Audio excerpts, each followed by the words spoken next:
So in this video, I thought I would cover a little bit about how I chose my surgeon, who is Dr. Kara. He operates out of Scarborough Centenary Hospital in Toronto or Scarborough, Ontario, Canada. I found him, he was the second plastic surgeon that I interviewed or went to go have a consult with. The first surgeon that I actually went to go and see was Dr. Andrade, who is out of Newmarket, Ontario, Canada, a lot closer to where I live, and who, to be honest with you, I thought was going to be my first choice surgeon. Dr. Andrade has a lot of amazing work about him, and I know people who've personally worked with him and are very, very happy with him. My consult with him went well, but it didn't really go the way I had hoped.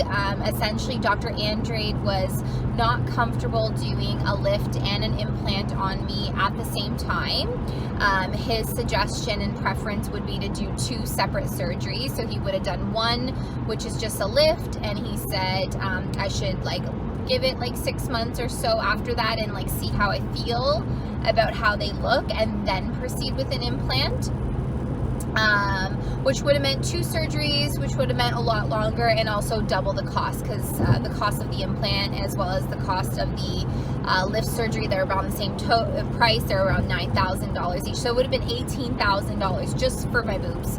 And to me, that was a little bit unrealistic, both financially as well as I really wanted them done in one shot, and I really wasn't understanding why they couldn't be done at one shot.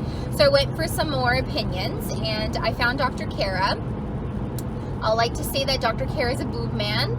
He does a lot of breasts, and he has over 35 years of experience in plastic surgery. And so when I went to go see him, and I expressed my concern that I would like to do both procedures at once if possible, but I also didn't want someone to just say that they can do it and it get botched. I wanted them to be confident about being able to do it. And Dr. Kara saw no issue with him being able to do both at once. So that made me feel a lot better. He seemed overall a lot more confident in his ability to do the breast surgery both at once, which was what my preference was. So that's sort of how I discovered Dr. Kara. I just meshed really, really well with Samantha, my plastic surgery coordinator. She was very personable. She gave me a lot of very frank advice on things, and she wasn't, shy to give me her opinion, which I really appreciated when it came to even choosing my implant size and whatnot. She totally understood the look I was going for, and she made some really practical recommendations. And was very realistic about everything as well. So that's what I loved. I actually fell in love with Samantha at Dr. Kara's office first and foremost, I would say.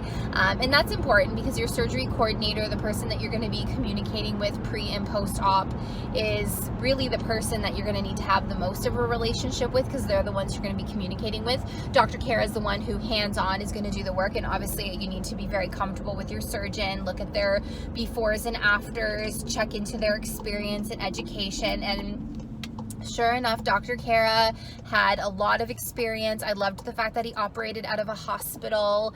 And you know what? Scarborough's not that far for me. I'm en route right now, actually, to my pre-op appointment. So it's about an hour drive for me from where I am north of the city. But in hindsight, that's not too bad.